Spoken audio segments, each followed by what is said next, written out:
Aí você pensa, nossa, causar uma crise, já basta toda a crise que a gente tem por aí. A crise, a palavra crise significa mudança brusca. Então que Deus cause essa mudança brusca nessa noite, amém? Glória a Deus. Paulo fala em Romanos, um culto racional, ou seja, alguma coisa que eu decido fazer, com vontade de fazer, não sendo empurrado mais. Todos os anos eu, Cana, ia lá e ofertava no lugar de Ana. Todo mundo sabe essa passagem, certo? Então, Eucana ia lá e dizimava no lugar de Ana. Ele que dava as ofertas no lugar dela. Mas no dia que Ana decidiu fazer um culto racional, consagrando algo que ela queria para ele, devolvendo para ele, aí ela encontrou a felicidade. Aí ela teve mais filhos. Então é no momento em que você decide. Então não fique achando que, poxa, é que ninguém vem me puxar, ninguém vem me buscar. Toma uma atitude na tua vida para você ver. Tudo vai ser diferente. Tudo vai ser diferente. Você pode falar um monte de coisa, mas quando você começa a agir, as coisas começam a acontecer. Amém? Tem coisa, irmão, que eu não fico esperando somente aparecer um sinal para ver se eu vou fazer. Tem coisa que eu já provoco mesmo. O Cleiton tem me falado de alguma coisa que ele está fazendo, né, junto com vocês aí, com os outros amados, que eu não conheço todo mundo, mas fazendo um projeto, trazendo os moradores, né, para cá, evangelizando, dando banho. É isso. Provoca, porque na hora que a gente encher os locais de necessidade, Deus vai ter que fazer alguma coisa. Deus vai, olha Deus, se o Senhor não começar algo, eu começo, eu empurro um monte de necessitado que eu vou falar. Deus gosta de necessitado, que é uma beleza, irmão. Deus gosta de gente rejeitada. Deus tem uma quedinha por rejeitado. Na hora que a gente começar a entender que Deus tem uma quedinha por essa galera, a sua vida vai mudar. Porque a gente se preocupa muito com a gente e pouco com os outros. É um nível de maturidade que a gente precisa alcançar. Uma hora o Senhor estava falando comigo e Ele estava me ensinando algumas coisas sobre generosidade. E eu falei assim, olha Jesus, eu entendi que o Senhor é generoso, mas eu não sei o que é generosidade. Na íntegra eu não sei. Mas eu queria que o Senhor me ensinasse. Me ensina a ser generoso. Sabe o que Ele disse para mim em seguida? Oferte na vida das pessoas. Aí eu falei, ué, já tem o coração voltado para a oferta? Não estou entendendo o que o Senhor está falando. Principalmente para quem não merece. Pega isso no seu espírito. Ele me arrebentou aquele dia. Eu falei, peraí. Aí fica difícil. Glória a Deus. Porque às vezes eu fico assim que eu vou sozinho, sabe? E aí, o Senhor falou assim, ó, principalmente para quem não merece. Eu falei, ah meu Deus, e agora? Agora eu vou procurar um monte de gente que não merece, né? Só que não foi isso que Ele me ensinou no caminho. A princípio eu não sabia o que Ele estava tentando fazer. Mas o Senhor começou a me ensinar no caminho que não tinha a ver com as pessoas, tinha a ver comigo. Porque muitas vezes somos nós que temos dificuldade com as pessoas e não as pessoas com a gente. Mas esses dias eu ouvi um provérbio que diz o seguinte, está lá na Bíblia, eu não lembro onde está. Eu acredito que deve estar no capítulo 6 ou capítulo 7, mas diz assim, que o homem que age com honestidade, Deus faz com que seus inimigos se tornem seus amigos. Agir com honestidade, agir com retidão diante de Deus, faz com que o problema que você tem com o outro não aconteça mais. Ah, tem um monte de gente que não gosta de mim. Age com honestidade, age com retidão, age com amor para você ver o que vai acontecer. As pessoas que menos gostam de você vão passar a gostar muito de você. Quando eu lido com uma pessoa que não gosta de mim, eu percebo. Então, se você não gostou de mim na hora que eu entrei, me avisa. Porque daí eu olho para essa pessoa e falo assim, agora você vai se tornar o meu melhor amigo. Só de raiva. A minha meta agora é ganhar o teu coração. E eu não vou sossegar. Então eu mando um recado no ar, ligo pro cara, mando um abraço para ele. Não falei que elas são pentecostais? Meninas!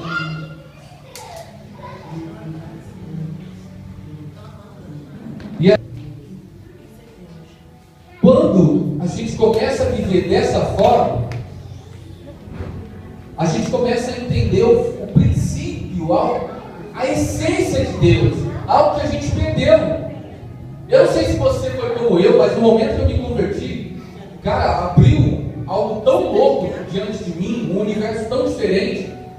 Eu não sabia que era tão legal servir Jesus, e que não via. E o mais doido ainda é que ele escutava até pensamento. Quando eu descobri isso, eu fiquei maluco. Eu fiquei doido mesmo. Quando eu descobri que ele escutava pensamento, eu fiquei doido. Aliás, eu era doido antes. A gente se conhecia, a gente era doido. Mas depois que eu conheci Jesus, eu fiquei doido barrido.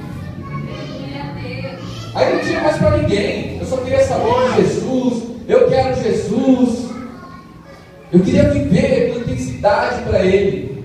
Então, eu fiz várias reuniões pegando cadeira, cara. Pegando cadeira, colocando na sala. Ou no quarto, nessa época era no quarto. E eu colocava para fazer uma reunião com Ele. Colocava o meu melhor terno, não era esse aqui. Estava meio batido aqui. Mas eu colocava a minha melhor roupa para esperar Ele. Era intensidade. Eu queria viver uma intensidade diferente, eu queria descobrir mais dele. E eu fiz muitas reuniões. Muitas. Confesso que algumas eu dormi antes de chegar. Né? Aquelas orações que a gente vai pregado de cansaço. Aí você bota o joelho no chão, você tem certeza absoluta que você vai dormir. Mas mesmo com toda essa certeza eu ia lá, eu dormia até de joelho. Acordava com uma dor desgraçada no joelho. E eu falava assim, Jesus, eu não vi, me perdoa, mas vamos continuar o assunto. Sobre algo muito parecido com isso essa noite. Eu quero falar sobre a simplicidade com você. Amém? O nome dessa mensagem é não partir do pão. Eu quero que você preste atenção comigo. Amém? Glória a Deus. Posso contar com você? Abra sua Bíblia no livro de Lucas, capítulo 24, verso de número 13.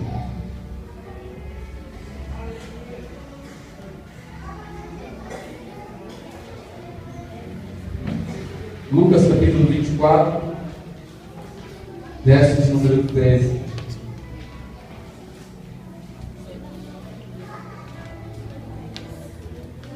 Aí, terminando de falar sobre a generosidade, era isso. O que Deus me ensinou foi que eu tinha que alcançar as pessoas que eu tinha dificuldade. Então, sabe essa pessoa que você não gosta? Essa aí que você lembrou? Essa mesmo? Aquela outra também? Essa também? É essa aí que você vai ter que ganhar para Jesus. Põe isso como um desafio para você. Você vai viver coisas que você jamais viveu. Vai passar coisas por sua mão, pela sua mão, que você jamais imaginou que iria passar. Deus vai gerar benefícios e recursos que você jamais pensou que teria. Tudo por um propósito. Tudo por um propósito. Porque a gente pode estar em igreja diferente, placa diferente, a gente pode frequentar endereço diferente, mas o nosso destino é o mesmo. Amém? É o reino dos céus. A gente vai ter que voltar para onde nós fomos gerados. Então não interessa que igreja a gente é.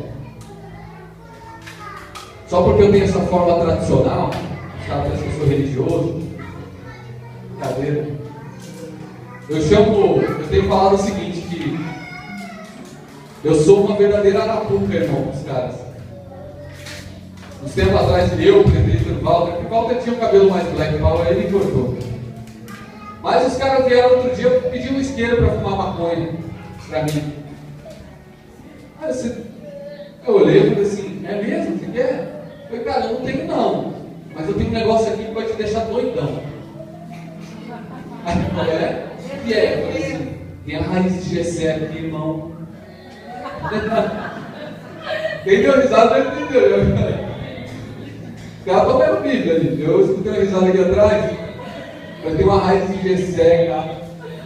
E brotará um rebento no tronco da raiz de Jessé. Aí comecei a falar da Bíblia para ele, ele ficou maluco, né?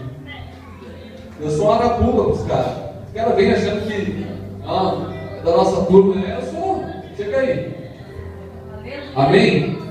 Glória a Deus. Amém. E diz assim o texto: nesse mesmo dia, iam 2 deles para uma aldeia chamada Emaús. O título é Os Discípulos no Caminho de Emaús, certo? Que distava de Jerusalém 60 estádios. E iam comentando entre si tudo aquilo que havia sucedido. Enquanto assim comentavam e discutiam, o próprio Jesus se aproximou e ia com eles. Mas os olhos deles estavam como fechados, de sorte que não o reconheceram.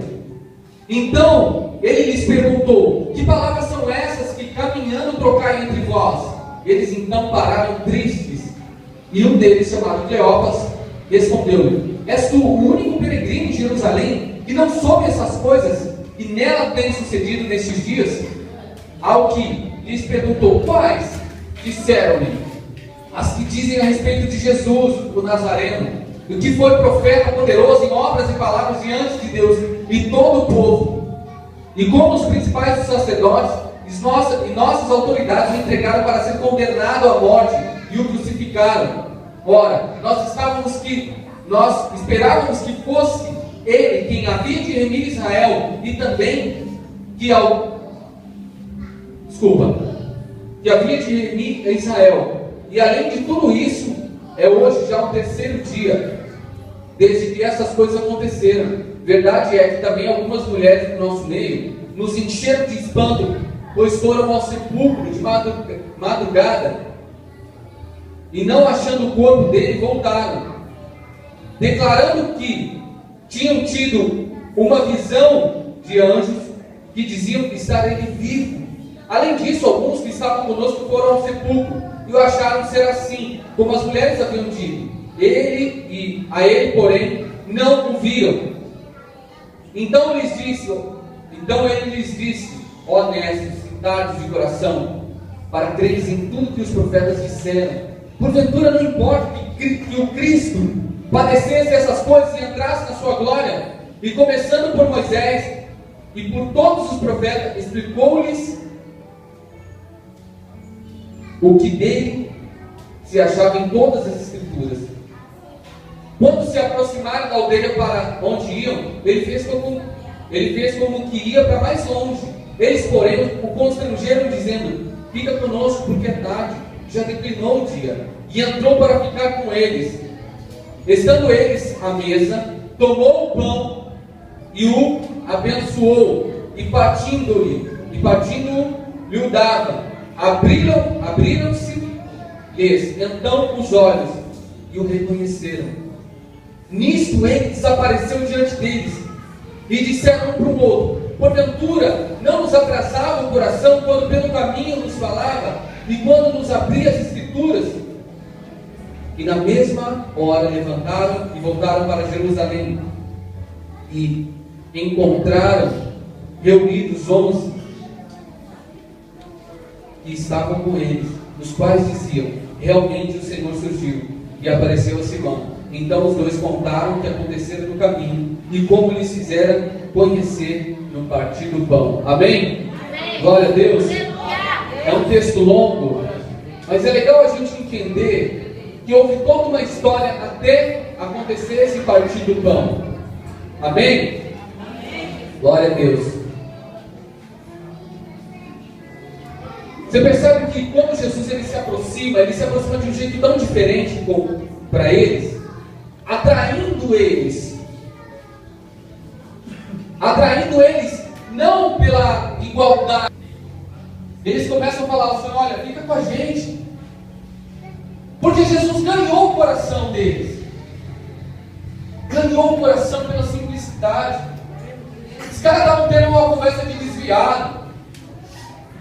Não, porque Jesus não está mais vivo. Cara, eu achei que era isso que a gente queria. Eu achei que queria mudar a nossa vida, não mudou. Mas já desapareceu. Os caras morreram na fé. Porque receberam a notícia de que ele não estava mais vivo. Cadê aquele negócio? E pior, não tinha mais o corpo dele. Sabe que a gente tem perdido isso? A gente, como homem e mulher de Deus da igreja,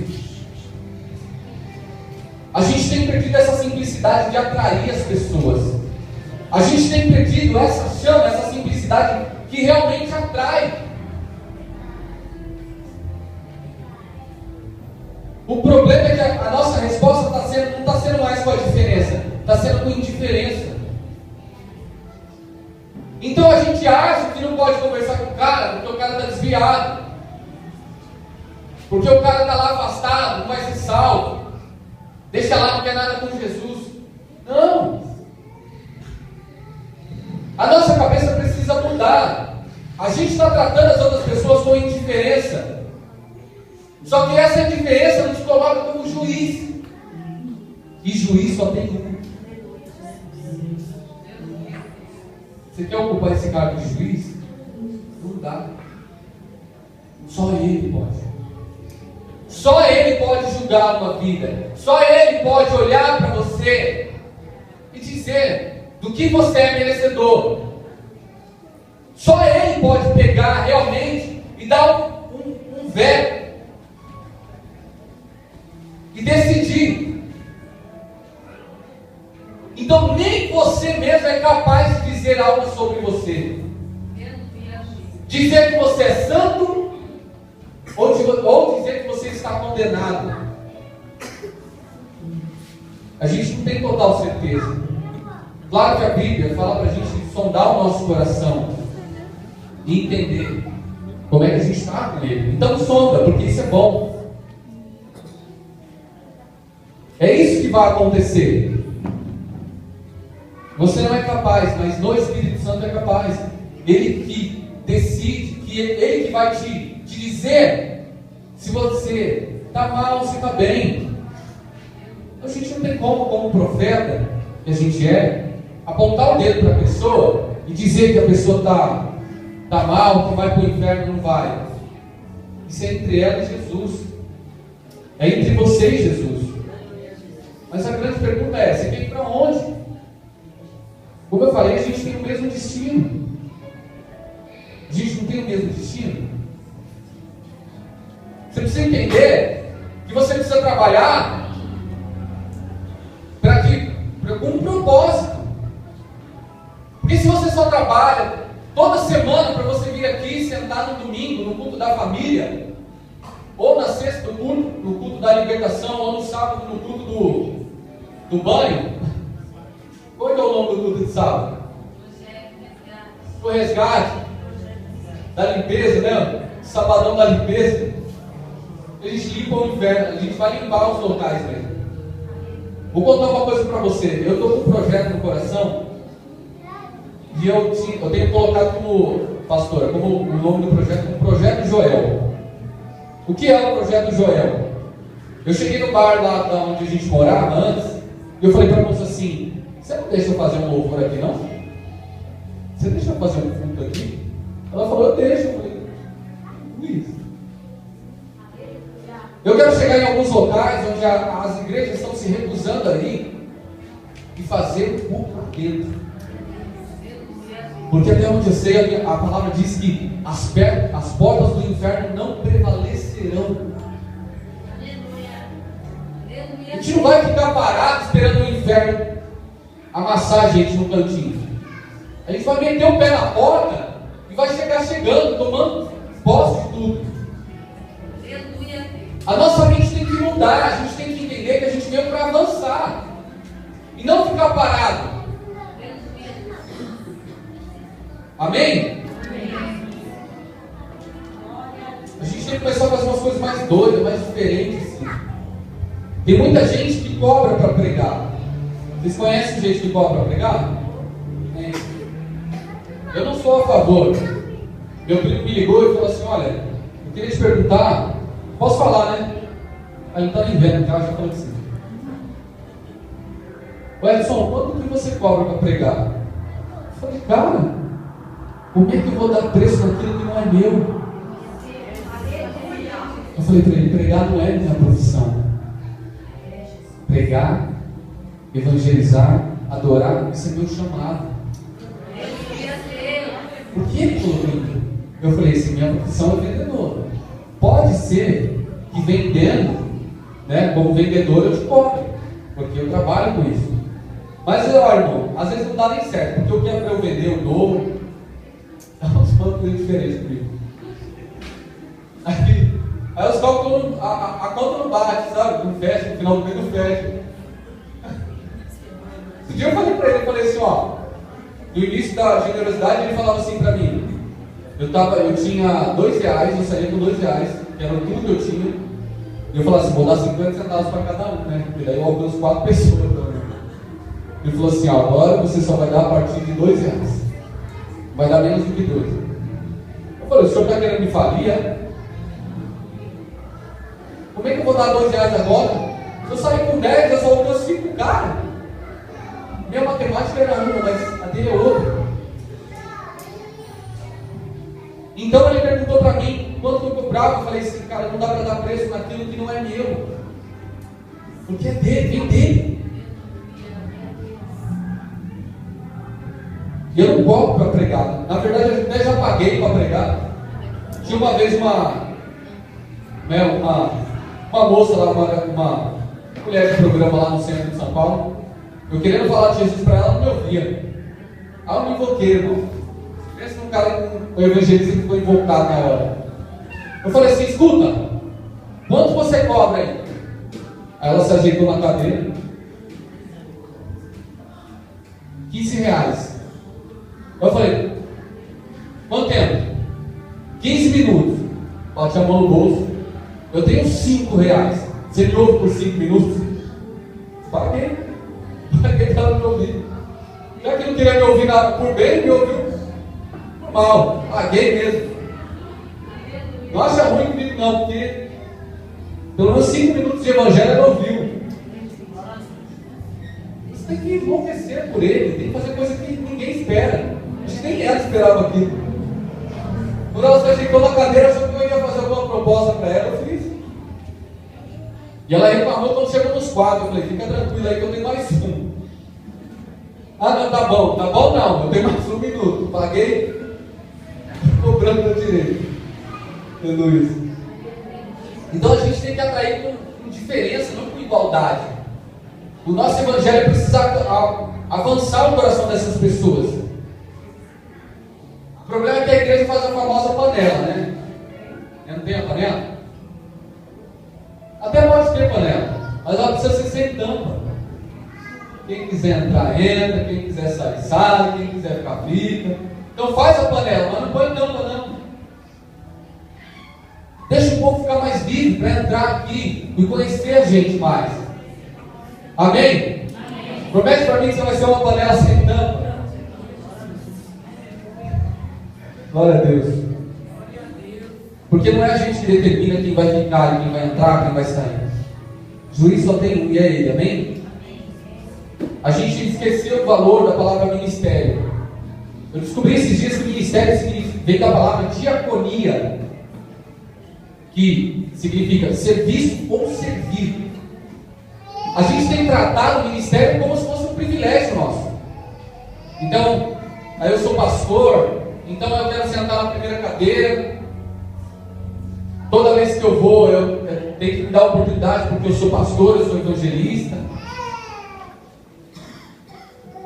Só que você tem que entender o seguinte, que isso é para você servir ainda mais. Amém? Se você é uma pessoa que está vindo aqui e conhece mais a palavra, é para que você sirva melhor o teu irmão.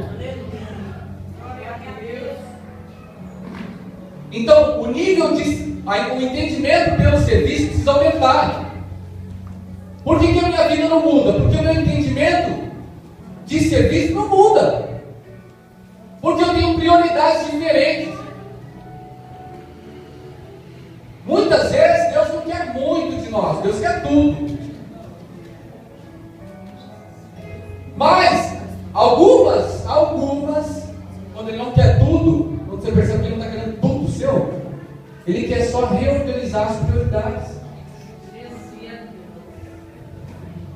Só que a gente muda a prioridade. Aí a gente põe tudo na frente de Deus. No relacionamento entre nós e Deus não pode ter nada. Porque tudo que tiver entre você e Ele atrapalha o relacionamento. Num casamento, se uma mulher estranha começa a seduzir o marido, ou um homem estranho começa a seduzir a mulher, o que acontece com o relacionamento? Ele fica abalado. Aí o marido já não trata a mulher do mesmo jeito, ou a mulher já não trata o marido do mesmo jeito. Por quê? Porque tem alguma coisa entre eles.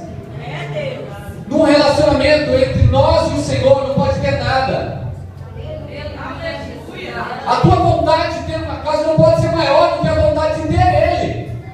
A tua vontade de casar, a tua vontade de ter alguém não pode ser maior do que a vontade de ter Ele. Até a vontade de sair desse estado financeiro difícil, eu sei muito bem o que é isso, não pode ser maior do que a vontade de ter Ele. Eu tenho aprendido que a unção de Deus, ela facilita muita coisa na nossa vida, mas a presença resolve todas elas, pastor. A unção vai facilitar, mas a presença de Deus na tua vida vai resolver. Eu estou num lugar que não tem solução, chama Ele. Como o presbítero Walter falou, chama Ele, porque Ele está no outro patamar. Ele enxerga coisas que você não enxerga. Ele vai te levar para viver coisas que você jamais pensou em viver. E aí você passa a ser, na presença dele, como um rio, que as coisas passam por você. Passam por você. Você deixa de ser um lago, que tudo tem que desabar em você, porque tem tudo que ser para você, e passa a ser um rio. E você vai experimentar novidade de vida dia após dia, mas para isso, você precisa clamar para que Ele venha. Amém?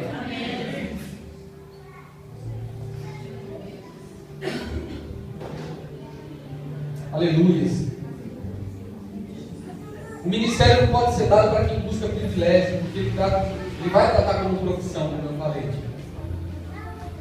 E quem trata como profissão vai pedir um salário. E infelizmente, esse camarada que pediu um salário vai parar onde pagar ele melhor. Porque se ele vem para a igreja, o levita vem para a igreja tocar e ninguém aplaude, aí ele vai para um lugar que aplaude. Se você vem na igreja e o pessoal não te dá oportunidade aqui, você vai para outro ministério porque acha que lá o povo vai te dar oportunidade. Está correndo atrás de salário. Vai só por Ele. Ele precisa ser o seu motivo. Ele precisa ser o alvo. O coração dele precisa ser o alvo. Não perca o objetivo. A gente entende, eu entendo pelo menos, que os ministérios, as igrejas que a gente vai, são só as escalas do nosso voo, não é verdade? São só as escalas.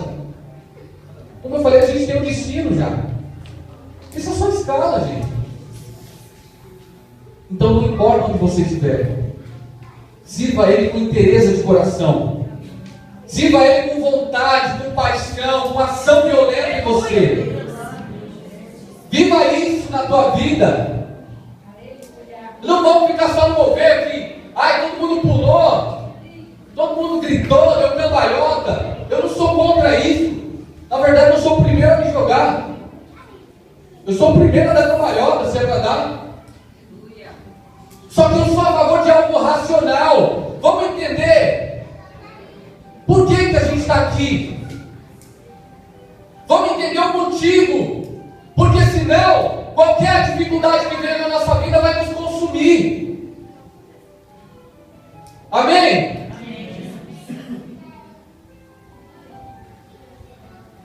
A gente precisa saber como organizar as prioridades.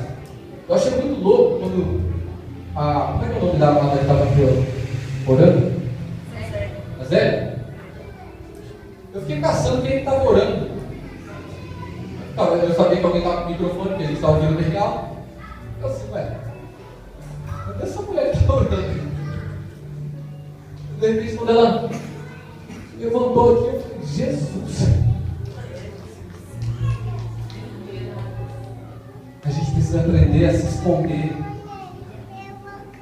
das coisas e nos esconder atrás dele. Quando ela surgiu do nada, assim, foi até um espanto para mim. Mas Deus falou assim comigo, cara, só para ela levantar. A gente precisa aprender a se esconder das coisas que a gente deseja. Só que a gente se esconde atrás da cruz. Lá é o melhor lugar. A cruz é o melhor lugar para você descansar ou se esconder. E como isso? Morrendo para você mesmo. Morrendo para as suas vontades. Morrendo para aquilo que você deseja tanto. A Bíblia fala que se o grão de trigo não morrer, fica ele só. Mas se morrer, dará muitos frutos. Então é deixando de viver algo para mim e talvez vivendo algo para aquele que está do nosso lado, é que eu tenho vida. Só que eu penso que eu vou ter vida quando aquela pessoa fizer tudo o que eu quero.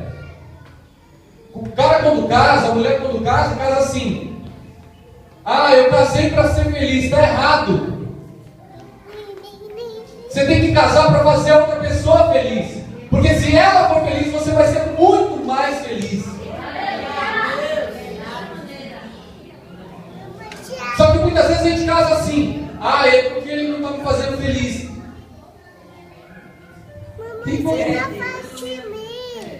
Quem já amou esse princípio aí? Ouviram, meu amor? Faz bem feliz, tá bom? Os caras jogam direto. Brincando, ela já me faz muito feliz. Eu tenho que caprichar mais, né? Eu não capricho tanto assim, né? Eu não faço muitas declarações de amor. Eu faço algumas. Assustar ela, dar um susto no coração dela. Ele ainda gosta de mim. E a gente fica assim, né, irmão? Então você começa a entender o que é o relacionamento de verdade. Como é que eu me relaciono com Jesus? Dessa mesma forma. Fazendo com que o coração de Deus se alegre. A alegria do Senhor, a nossa força é. Está fraco? Alegre o coração de Deus. Amém? Jesus, tu és tremendo. Jesus. Então, unção. Muitas vezes a gente é roubado pelas coisas circunstanciais, sabia disso? A gente quer viver intensamente na presença de Deus, mas a gente é roubado pelas circunstâncias. Então as dificuldades vêm. Eu não estou falando que você não vai se abater nunca. Você vai. A gente vai fraquejar uma hora ou outra.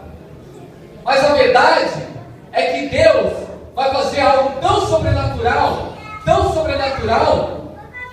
e esse dia que você fraquejou não vai nem aparecer no histórico. Você não vai nem se lembrar.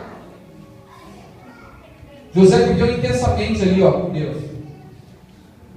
Intensamente. E quando ele foi abençoado, ele colocou o nome de um dos filhos, acho que era Manassés, é isso?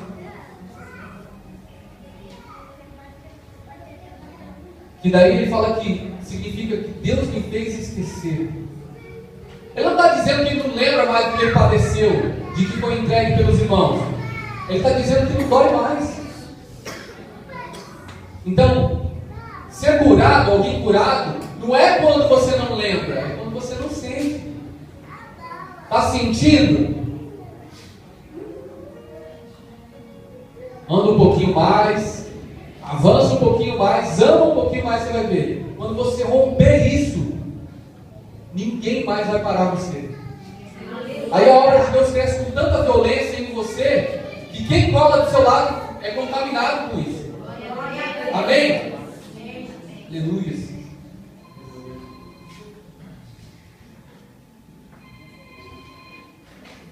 A gente tem que começar, a gente tem que parar de ser menino na presença de Deus, ser criança. Gálatas capítulo 4, versículo 1 diz que em todo tempo, se o herdeiro for menino, nada difere do escravo, ainda que ele seja senhor de todas as coisas. Deus não pode confiar muita coisa grande na tua mão, às vezes, por causa da meninice. Já pensou nisso? Se eu der uma nota de 100 reais para minha filha, de 5 anos, chuta o que ela vai fazer. Capaz de rasgar. Rasga. Outro dia a pequena estava assim, pegou 2 reais. Olha, pai, papel. Quase rasgou. Quase ficou entregue. Ah! Aí ela se assustou. Porque ela não entende sobre valores. Ela não sabe que aquilo vale alguma coisa. Então ela vai tratar aquilo como nada. Então tudo que Deus colocar na tua mão, você vai tratar como nada. Por quê? Porque ainda é menino. Precisa crescer. A gente tem que ter um coração de menino, mas não uma mentalidade de menino. Amém? Amém.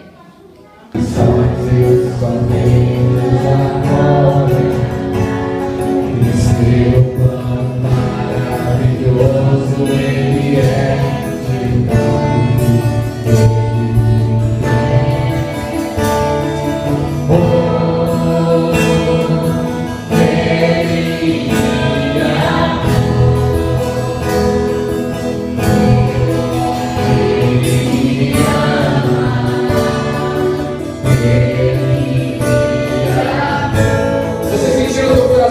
pode vir aqui na frente, nós queremos orar por você.